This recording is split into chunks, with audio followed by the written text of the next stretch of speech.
విజయవాడ నందమూరి నగర్లో chain snatching కలకలం రేపింది. తోటవారి వీధి 7వ లైన్లో కిరాణా దుకాణం నిర్వాహకురాలి వద్దకు కూల్ డ్రింక్ కోసం వచ్చిన ఆగంతకుడు చైన్ లాక్కుని వెళ్లాడు. కూల్ డ్రింక్ తాగాక దుకాణ యజమానిపై దాడి చేసి ఆమె మెడలోని సుమారు 25 గ్రాముల బంగారు గొలుసును తెంపుకొని పారిపోయాడు. ఒక్కసారిగా షాక్కు గురైన బాధితురాలు కేకలు వేయడంతో చుట్టుపక్కల వారు చేరుకుని పోలీసులకు సమాచారం అందించారు. రంగంలోకి దిగిన పోలీసులు సమీపంలోని సీసీ కెమెరాలను పరిశీలించారు. త్వరలోనే నిందితుడిని పట్టుకుంటామని తెలిపారు. ఒక పచారీ షాప్లోని షాప్ ఓనర్ని సామాన్లు కొనుక్కుంటా అని చెప్పేసి వచ్చి ఒక అతను మెడలోని చైన్ స్నాచ్ చేసి తీసుకెళ్ళిపోవడం జరిగింది.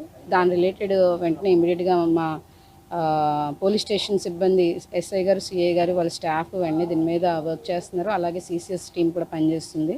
టీం ఫామ్ చేశాము. ఖచ్చితంగా ఆ మంచి వ్యక్తి 2 వీలర్ మీద వచ్చి స్నాచ్ చేసి 2 వీలర్ మీద ఎస్కేప్ అయ్యారు. Single offender. దీని మీద ప్రోగ్రెస్ మాకు కొన్ని క్లూస్ కూడా ఉన్నాయి. ఖచ్చితంగా పట్టుకొని త్వరలోనే అరెస్ట్ కూడా చేస్తాం.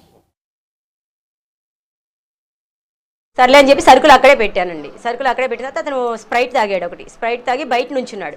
స్ప్రైట్కి కూడా నా డబ్బులు ఇవ్వలేదు.